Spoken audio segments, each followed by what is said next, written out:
The forest was full of shadows as a little girl hurried through it one summer evening in June. It was already 8 o'clock, and Sylvie wondered if her grandmother would be angry with her for being so late. Every evening, Sylvie left her grandmother's house at 5:30 to bring their cow home. The old animal spent her days out in the open country, eating sweet grass. It was Sylvie's job to bring her home to be milked. When the cow heard Sylvie's voice calling her, she would hide among the bushes. This evening, it had taken Sylvie longer than usual to find her cow.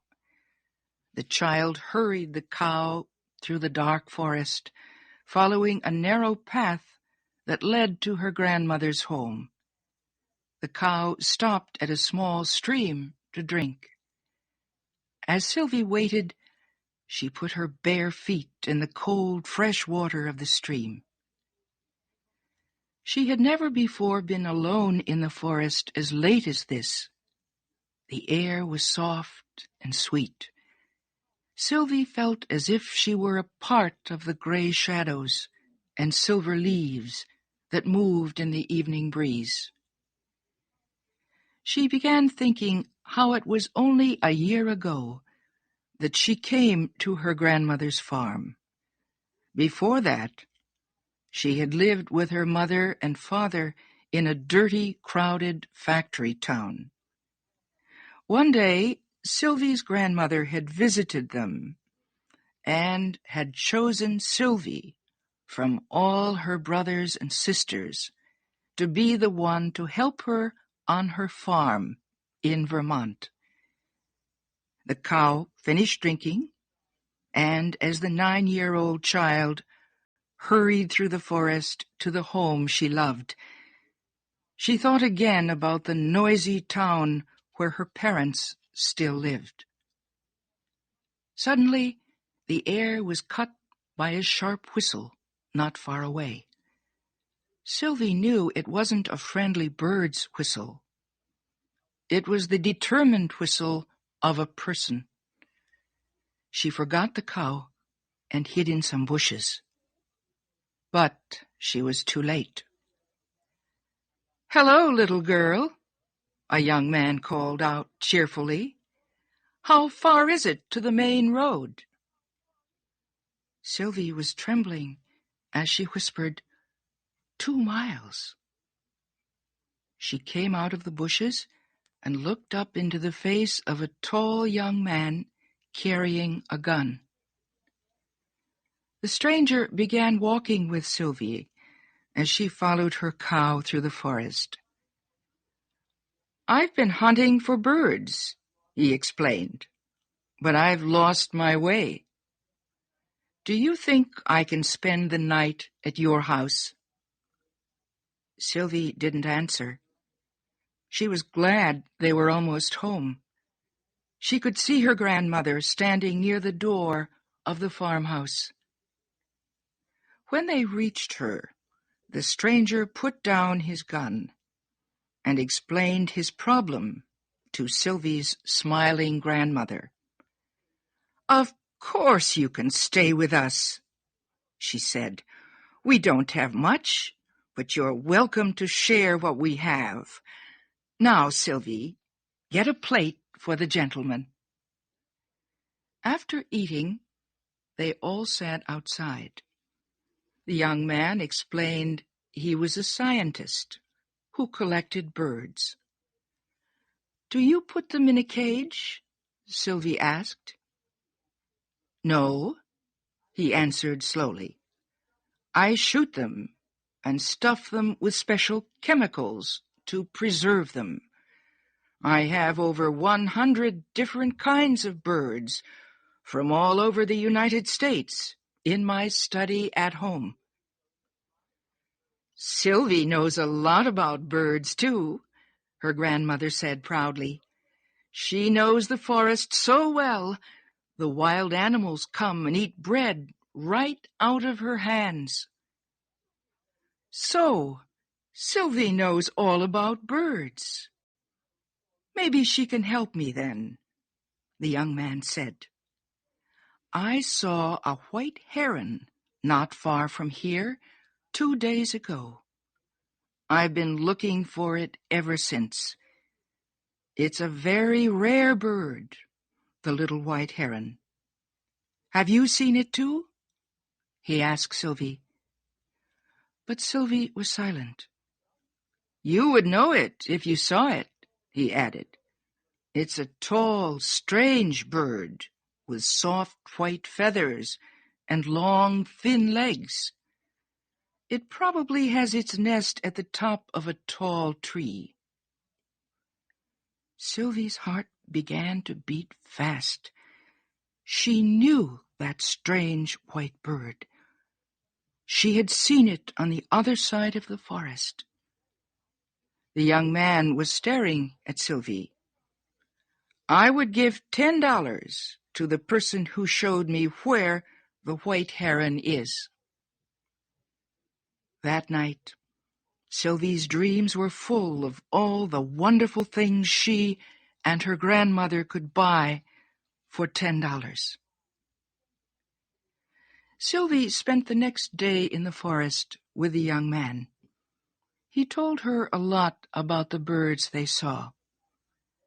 Sylvie would have had a much better time if the young man had left his gun at home. She could not understand why he killed the birds he seemed to like so much. She felt her heart tremble every time he shot an unsuspecting bird as it was singing in the trees. But Sylvie watched the young man with eyes full of admiration. She had never seen anyone so handsome and charming. A strange excitement filled her heart, a new feeling the little girl did not recognize. Love. At last evening came. They drove the cow home together. Long after the moon came out and the young man had fallen asleep, Sylvie was still awake. She had a plan that would get the $10 for her grandmother and make the young man happy. When it was almost time for the sun to rise, she quietly left her house and hurried through the forest. She finally reached a huge pine tree, so tall it could be seen for many miles around. Her plan was to climb to the top of the pine tree. She could see the whole forest from there. She was sure she would be able to see where the white heron had hidden its nest. Sylvie's bare feet and tiny fingers grabbed the tree's rough trunk. Sharp, dry branches scratched at her like cat's claws.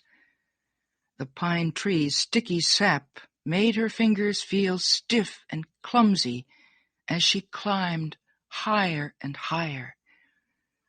The pine tree seemed to grow taller the higher that Sylvie climbed. The sky began to brighten in the east. Sylvie's face was like a pale star when at last she reached the tree's highest branch. The golden sun's rays hit the green forest. 2 hawks flew together in slow-moving circles far below Sylvie. Sylvie felt as if she could go flying among the clouds too. To the west, she could see other farms and forests. Suddenly, Sylvie's dark gray eyes caught a flash of white that grew larger and larger. A bird with broad white wings and a long, slender neck flew past Sylvie and landed on a pine branch below her. The white heron smoothed its feathers and called to its mate, sitting on their nest in a nearby tree. Then it lifted its wings and flew away. Sylvie gave a long sigh. She knew the wild bird's secret now. Slowly, she began her dangerous trip down the ancient pine tree. She did not dare to look down and tried to forget that her fingers hurt and her feet were bleeding. All she wanted to think about was what the stranger would say to her when she told him where to find the heron's nest. As Sylvie climbed slowly down the pine tree, the stranger was waking up back at the farm. He was smiling because he was sure from the way the shy little girl had looked at him that she had seen the white heron. About an hour later, Sylvie appeared. Both her grandmother and the young man stood up as she came into the kitchen. The splendid moment to speak about her secret had come. But Sylvie was silent. Her grandmother was angry with her. Where had she been? The young man's kind eyes looked deeply into Sylvie's own dark gray ones. He could give Sylvie and her grandmother $10. He had promised to do this, and they needed the money. Besides, Sylvie wanted to make him happy. But Sylvie was silent. She remembered how the white heron came flying through the golden air, and how they watched the sun rise together from the top of the world. Sylvie could not speak. She could not tell the heron's secret and give its life away. The young man went away disappointed later that day. Sylvie was sad. She wanted to be his friend. He never returned. But many nights Sylvie heard the sound of his whistle as she came home with her grandmother's cow. Were the birds better friends than their hunter might have been? Who can know?